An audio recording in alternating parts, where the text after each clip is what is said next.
एक बार की बात है, एक आदमी फैक्ट्री में काम किया करता था और वो जिस अधिकारी के नीचे काम करता था उसने हमेशा उसको ये सिखाया कि हमेशा कम बोलो और काम ज्यादा करो और हमेशा फैक्ट्री में नई नई चीजें सीखते रहो ताकि तुम फैक्ट्री में आगे बढ़ सको। धीरे धीरे उनको फैक्ट्री में काम करते हुए 10 साल गुजर जाते हैं और वो अधिकारी फैक्ट्री से रिटायर्ड हो जाता है क्योंकि वो बूढ़ा हो चुका होता है और उस अधिकारी की जगह वो आदमी फैक्ट्री में टेक्नीशियन बन जाता है। उस अधिकारी के जाने के बाद वो आदमी अपना पूरा काम पूरी लगन और पूरी मेहनत के साथ करता था जैसा उसे उस अधिकारी ने सिखाया था। एक दिन वो अपने पुराने अधिकारी से मिलने के लिए उसके घर पे जाता है। अब वो बूढ़ा हो चुका होता है। वो अधिकारी उसके चेहरे की तरफ देखते हुए समझ जाता है कि वो किसी कारणवश दुखी है। वो उससे पूछता है कि आखिर क्या बात है। वह व्यक्ति गहरी सांस लेते हुए अपने दिल की बात बताना शुरू करता है कि मैं इतने सालों से आपकी दी गई सलाह का पालन कर रहा हूँ और इससे कोई फर्क नहीं पड़ता कि मैं क्या काम कर रहा हूँ। मैं हमेशा शांत रहता हूँ और अपने काम पर ध्यान देता हूँ और मुझे पता है कि मैंने फैक्ट्री में अच्छा काम किया है और कर रहा हूँ, पर मुझे ये समझ में नहीं आ रहा है कि मेरे से कम योग्यता और अनुभव वाले व्यक्ति सभी मेरे से आगे बढ़ चुके हैं, जबकि मैं अभी भी वही हूँ जब मैं आपके नीचे काम किया करता था। तभी बूढ़ा आदमी पूछता है कि क्या तुम पूरे विश्वास के साथ ये कह सकते हो कि तुम फैक्ट्री के लिए बहुत ही महत्वपूर्ण कर्मचारी हो। तभी युवा व्यक्ति अपने सर को हिलाते हुए हाँ भरता है।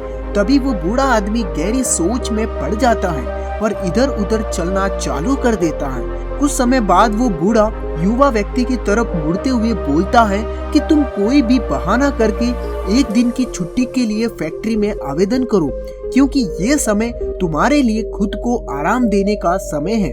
तो युवा व्यक्ति बूढ़े की बात को सुनकर आश्चर्य में पड़ जाता है, पर वो जितना उस बात के बारे में सोचता है उसको वह बात उतनी ही सही लगती है। उसने बूढ़े व्यक्ति का धन्यवाद देते हुए वहां से जल्दी से निकलकर छुट्टी के लिए फैक्ट्री में आवेदन कर देता है। और जब वो अपनी छुट्टी पूरी करने के बाद काम पर वापस लौटा तो फैक्ट्री के मालिक ने उसे ऑफिस में बुलाकर बताया कि जब तुम छुट्टी पर थे तब फैक्ट्री में कोई भी काम सही से नहीं हो पाया।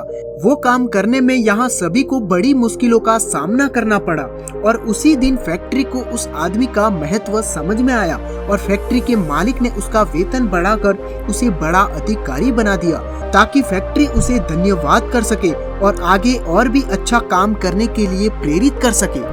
युवा व्यक्ति बहुत ही खुश हुआ और वो बूढ़े व्यक्ति को हमेशा बुद्धिमान समझता था, उसकी हर सलाह का पालन करता था। उसने सोचा कि यही सफलता का रहस्य है और उसी समय से जब भी उसे ऐसा लगता कि जो उसे मिल रहा है वह उससे ज्यादा का हकदार है तो वह छुट्टी ले लेता और जब भी वह अगले दिन छुट्टी के बाद वापस लौटता तो उसे वह सब कुछ मिल जाता जो भी वह चाहता था। और ऐसा कई महीनों तक चलता रहा और एक दिन जब वह छुट्टी करके वापस फैक्ट्री में लौट रहा था तो उसे फैक्ट्री में कुछ ने नहीं दिया और उसे पता चला कि अब उसे नौकरी से निकाल दिया है। उसे ये जानकर बिल्कुल भी विश्वास नहीं हुआ और उसे जब कुछ समझ में नहीं आया कि अब क्या किया जाए तो वह वापस उस बूढ़े आदमी के पास अपनी सहायता के लिए पहुंच गया और ये समझने का प्रयास करने लगा कि आखिर चीजें इतनी कैसे बिगड़ गई। मैंने तो उस बूढ़े आदमी की बात को माना था, मेरी नौकरी क्यों चली गई? उसने अपने उसी हाल में पूछा कि क्या मैंने सब कुछ वैसा नहीं किया जैसा आपने मुझे बताया था? तो बूढ़े व्यक्ति ने कहा कि सही कहा जाए तो नहीं, क्योंकि तुमने सिर्फ मेरी आधी बात को सुनकर यहाँ से चले गए थे और इसी वजह से तुम्हारे साथ ऐसा हुआ। क्योंकि कोई भी एक ऐसे जलते हुए बल्ब पर ध्यान नहीं देगा जो हमेशा जलता रहे। लोग केवल तब ध्यान देते हैं जब वो बल्ब अचानक से बुझ जाता है। तुम इस सबक को इस्तेमाल करने के लिए इतने आतुर थे कि तुम सबक का दूसरा आधा हिस्सा सुनने से पहले ही चले गए। युवा व्यक्ति को महसूस हुआ कि शायद उससे बहुत ही बड़ी गलती हो गई है। तब बूढ़ा व्यक्ति धीरे से बोलता है कि दूसरी बात पहली बात से ज्यादा महत्वपूर्ण थी, ये अनुभव करना कि यदि बल्ब जल्दी जल्दी बंद हो जाता है तो आज नहीं तो कल इसे नए अधिक भरोसेमंद बल्ब के साथ बदल दिया जाए। ऐसा बल्ब कोई नहीं चाहेगा जिस पर प्रकाश देने के लिए भरोसा किया ही ना जा सके।